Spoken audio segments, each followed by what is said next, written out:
In the early 2000s, a non-lethal directed energy weapon known as Medusa, mob excess deterrent using silent audio, was developed with the aim of controlling crowds using microwave technology. This device exploited the microwave auditory effect, a phenomenon where pulsed microwave radiation creates auditory sensations inside the human head. Unlike traditional sound waves, which travel through air, this technology could transmit sound directly into a person's brain without the need for speakers. The idea behind Medusa was both groundbreaking and unnerving.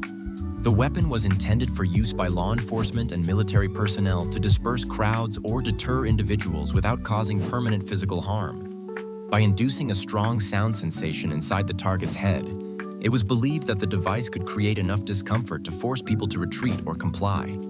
However, Medusa quickly became the subject of ethical and safety concerns. While its potential effectiveness was undeniable, there were fears about the long-term effects of microwave exposure on the human brain. Some scientists warned that prolonged or repeated exposure to such radiation could lead to neurological damage or other unforeseen health consequences. The possibility of psychological distress was also raised, as people might not understand where the voices or sounds were coming from, potentially leading to panic or mental distress. Beyond safety concerns, the weapon raised serious ethical dilemmas. The ability to transmit sounds directly into someone's head without their consent sparked debate about human rights and personal autonomy. Could such technology be used for coercion, interrogation, or even psychological warfare? The idea of an invisible force manipulating human perception was unsettling, and many questioned whether this kind of weapon should ever be deployed. Despite its intriguing premise, Medusa never advanced beyond the research and development phase. The U.S. Navy initially showed interest in the project and provided funding for its study, but the concerns surrounding its potential risks and ethical implications ultimately prevented it from being adopted for operational use. The lack of thorough testing and the unresolved questions about long-term effects led to its quiet abandonment. The challenges posed by Medusa reflected a larger issue in the development of non-lethal weapons. The balance between effectiveness and safety is always a delicate one, especially when dealing with technologies that directly affect human physiology and perception. While the goal of non-lethal deterrence is to minimize harm, unintended consequences can often arise when pushing the boundaries of science and innovation. Although Medusa itself never saw real-world deployment, the research behind it contributed to a broader understanding of microwave-based technologies. Some of these principles continue to be explored in military and law enforcement applications, though with far stricter safety regulations and ethical oversight.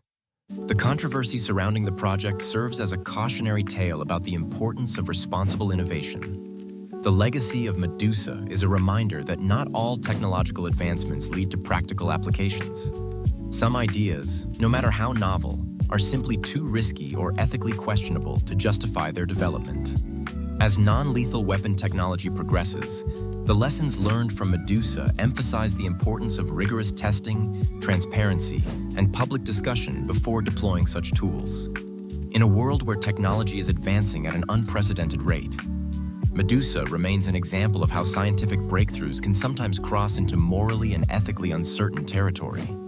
The pursuit of new capabilities must always be weighed against their potential consequences, ensuring that advancements serve to protect rather than harm society. The story of Medusa is not just about a failed military project. It is a glimpse into the future of warfare and law enforcement, where invisible forces and psychological tactics may play an increasing role. Whether such technology will ever be refined or revisited remains uncertain, but its development raises fundamental questions about the limits of human control and the ethical responsibilities that come with innovation.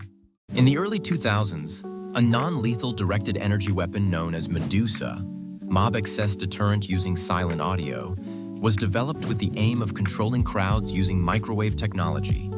This device exploited the microwave auditory effect, a phenomenon where pulsed microwave radiation creates auditory sensations inside the human head. And I'm Joseph Wade Paulson, and I heard voices in my head for 10 years now. It's 2026. It started 2015, May 7th. I'm telling the truth. I'm not trying to mislead anybody, but they don't take my story for fact. They don't check They don't do anything except for label it mental illness delusions. Even though I have proof that Medusa exists, they still won't connect the dots that I am under effect by sound.